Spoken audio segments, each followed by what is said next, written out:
parties sat down in their first working session. During the introductory statements, she expressed her desire for keeping the marital home as one of her goals. To this, he issued his most expensive cough ever and muttered, "Course you do." She immediately closed her notebook and the mediation was over before I could intervene. She walked out and they spent $15,000 each on the events that followed. Today, I'm going to help you avoid this same costly mistake and many others that sneak up on pro se couples who come into mediation unprepared. Welcome to the Pro Se Divorce Podcast, where you can learn how to turn mediocre mediations into major successes. My name is Tom Davis, and I'm a certified professional divorce mediator in Denver, Colorado. I've helped thousands of clients over the past 2 decades reach success rates and outcomes that are significantly higher than what is typical. In each episode, I will share valuable insights, practical skills, and tools you can utilize right away to improve your mediation outcomes. And I'll serve as your guide through the potentially confusing process of divorce. Better days are coming, starting now. There is such a tremendous bounty of benefits produced by mediations, and they can be so easily dismissed by what we think are involuntary reactions. This episode is for people who really want the promise of mediation, but are heading into the process already aware of a few points of friction or irritation that could arise. By the time you've gotten to mediation, you both already are aware of each other's desires and positions and whether or not you're going to be agreeable to them initially or not. You are also both very aware of what frustrations or wounds each of you might have. And so when they surface in the mediation, it can be unbearable to simply just take it. The brain is in survival mode and reactions are prone to be autonomic. So what can be done? The truth behind this is that if you wait until it comes up in the mediation to think about it, it's too late. With some pre-mediation planning, however, you can have a plan that keeps you both out of trouble and keeps the mediation alive so you can access its benefits. First, it's important to acknowledge a few limitations and facts so you have proper expectations. 1, you can't control your emotions. You will feel what you're going to feel, so expecting that you can control your emotions isn't really honest. You can suppress emotions, but up to a point, and then they will come out with some velocity. You can attempt to conceal what you're feeling, but this doesn't usually work. So just accept that you're going to feel things, and that's part of being human, and it's okay. 2, while you can't control your emotions, you can control how you respond to them. Now, this takes practice, so don't think you can perform this by improvisation at the time. Even if you're accomplished with this type of behavior in your professional life, it is much different when you are not detached from the topic and we're discussing your children, your money, your future. You bet differently when you play with your own money. Don't underestimate the challenge here. 3, the mediation process to achieve a beneficial outcome is only possible when you both voluntarily come to the agreement. It's a mistake to characterize the other person as your opponent or the enemy.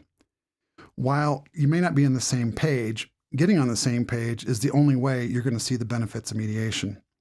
So see the other person as someone who believes what they believe because of their experiences and knowledge, and that is all they can believe. And it's the same with you. Through discussion, we're going to find that common ground that the two of you can claim. Recognize what system you're in. Don't count on your internal system to define what is fair. The courts and the legal process are not renowned for their ability to come up with fair outcomes. As a last resort, when people need a conflict resolved, it's crucial to have that higher authority to solve the matter, but don't be misled that the priority there is solving for what you believe is fair. The priority is to settle the matter consistent with the laws by taking the shortest path there. Within that, the court will use its own judgment as to what is fair, not yours. If you want the fairest outcome, then you need to take on a serious appreciation of the mediation process and not quickly abandon or dismiss it because you think there is a better, cheaper, and more fair process waiting for you. Next, use the rules of the system you are in. If you are litigating, the rules that govern the processes there are much different than the rules in mediation. In mediation, the rules that govern the success rely on mutual and voluntary agreement between the parties. Pissing each other off is going to violate the rules of this system, and you aren't going to emerge with the best settlement if you emerge at all. Know what will help you and hurt you, and limit yourself to only what will help you to get the most out of the mediation. Use your therapist to process your emotions and your mediator to process your negotiations. Use the right systems to address the issues. Next, you can't do it alone. Utilize your mediator as much as you can to help you be successful. Use your friends and family for emotional support. Use your attorney for legal support if needed. Use your therapist to help you manage yourself in a healthy way. You are not alone, and to not use these resources available to assist you where you need it is just a wasted opportunity. Okay, so with so much at stake, you really don't want to just wing it, and you should prepare yourself to get the most out of this process. This possibly once in a lifetime opportunity. If you have known emotional or negotiated related triggers that have triggered you in the past or you believe could trigger you, then you need to do some preparation. The best way to do this as a pro se party is to get with your mediator for a private pre-mediation caucus or coaching session and address these potential dangers together.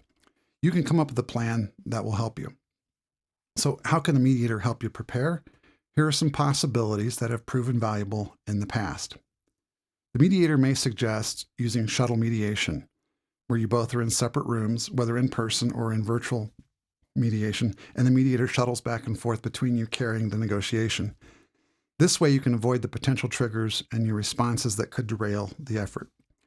The shuttle process may only be necessary while working through a particular topic, let's say spousal maintenance, while the rest of the mediation can be conducted together. This can protect you from the volatile portion of the negotiation while capturing the value of working together for the portions that are not so provocative.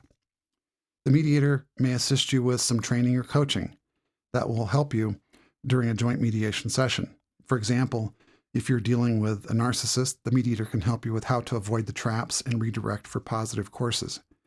There are some teachable skills, phrases, and mindsets here that you can apply during your negotiations. The mediator could also assist or coach you on how to make effective proposals to the other party when you get an unreasonable, triggering offer, so you get the most out of your proposals when you make them. By simply learning how to present a proposal or offer in the most effective way, it can dramatically improve your success rate in mediation. For example, by embedding elements into your proposal that directly address the other party's concerns or objectives, they'll be more receptive. They certainly will be more receptive than if you only worry about your concerns and objectives, leaving them to fend for themselves. That will inspire similar behavior in them.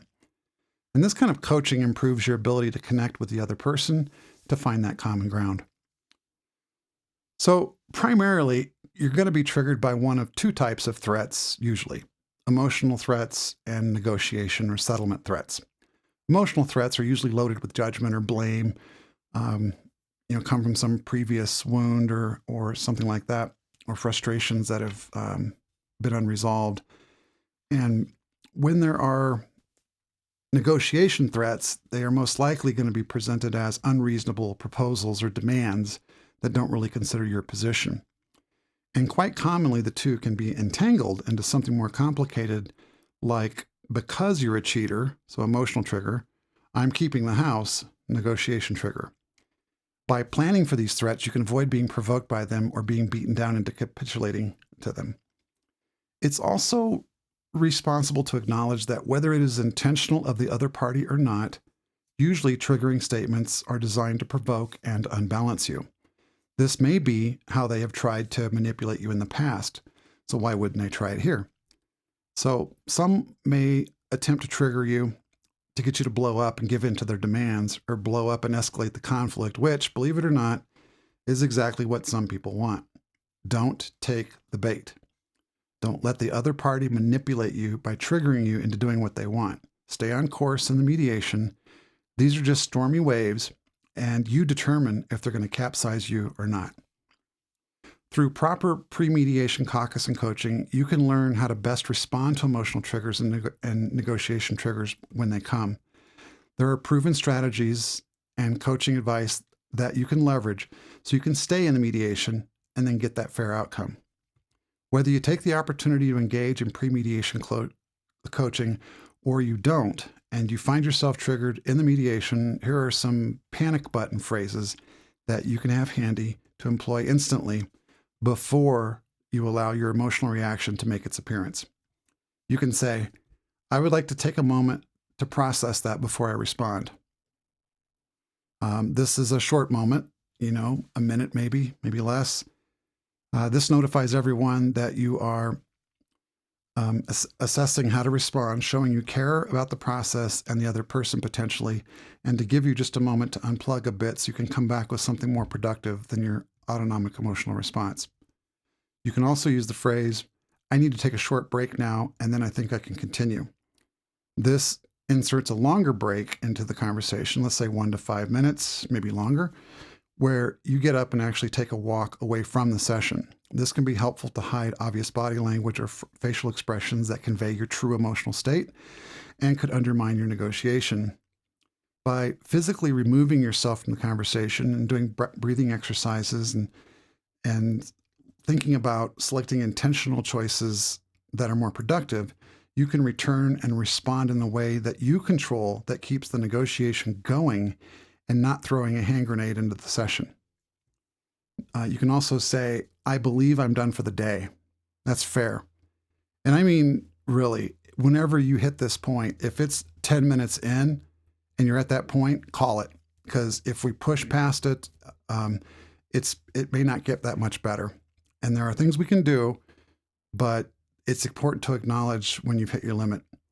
And what you want to communicate here is that I'm just done for the day. I'm committed to our mediation, but I think I've reached a place that is unproductive for now. And if you say that, this is what is needed when you have become triggered to the point where you're not going to recover. And you just think it's going to be unproductive to continue. And by indicating you are committed to the mediation, you signal to the other person that you need a temporary break from the mediation so it's not interpreted by them as a permanent break. You can also just ask the mediator, can I speak with you privately for a moment?